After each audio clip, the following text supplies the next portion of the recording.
Uzbekistan. Group সিতে Australia, Chinese তাইপে, India এবং Japan. থাইল্যান্ডের স্টার্টিং ইলসারা, কুচুয়েয়া, থানচিক্কা, নাথাশা, রসিতা, কেইডেন। আসলে নিতান্তই আনুষ্ঠানিকতার। আর ফোর্থ অফিসিয়াল ইউএইর। বাংলাদেশের স্টার্টিং 11 গোলবারের নিচে মিলি, আফিদা, সুরমা এবং আফরিন দুই ফুল ব্যাক পজিশনে খেলবেন বা উইং ব্যাক।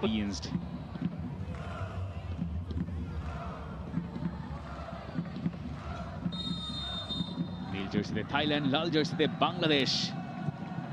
বাংলাদেশ তাদের এই এএফসি আন্ডার-20 মিশনটা শুরু করলো এই থাইল্যান্ডের মাঠ। বাংলাদেশ এই টুর্নামেন্টে এসছে লাওস, তিমোর লেস্তে থেকে হারিয়ে সাউথ কোরিয়ার সঙ্গে হেরেছে। তবে সেই প্রসঙ্গে পরে এসে এই মুহূর্তে 1v1 সিচুয়েশন।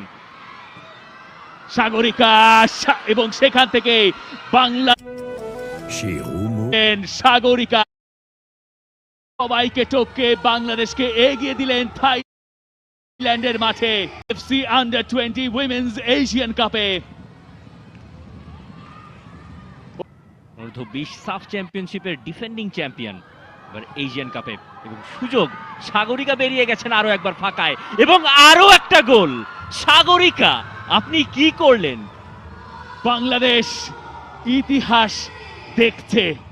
সাগরিকা দ্বিতীয় গোলটা করে ফেললেন সেকেন্ড হাফের প্রথম 5 মিনিটের ভেতরে। উমেলামার সামনে মিলি আর খুরি সারা পেনাল্টি স্পটের সামনে।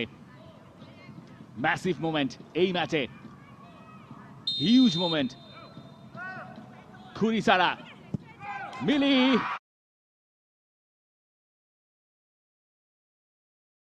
লিড ছেড়ে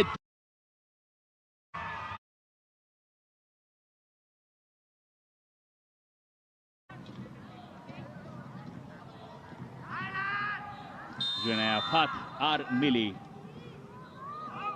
ফাত, মিলি হাতে লেগেছিল বটে, কিন্তু শেষ রক্ষার হলো কই। বাংলাদেশ 2-0 থেকে। Nabiran, Afida, miss pass. আরেকটা ওপেনিং তৈরি হয়ে যাচ্ছে সেই নাম্বার 8 এর জন্য, এবং সেখান থেকেই থাইল্যান্ডের আরো একটা গোল। বাংলাদেশের হৃদয় ভঙ্গ। Two easy. পিছায়াতিরা পিছিয়ে দিলেন বাংলাদেশকে। যে উদযাপন বাংলাদেশের ছিল। সাগরিকা টার্ন নেওয়ার আগেই বল থাইল্যান্ডের পায়ে। যোগ করা 6 মিনিটের সময় পেরিয়ে গেছে এবং রেফারি জানিয়ে দিয়েছেন সময় আর নেই। 2 গোলে এগিয়ে থাকা বাংলাদেশ শেষ পর্যন্ত 2 পেনাল্টি কিক কনসিড করে match হারলো। FC under-20 women's Asian কাপের প্রথম ম্যাচে 2-0 গোলে এগিয়ে থেকেও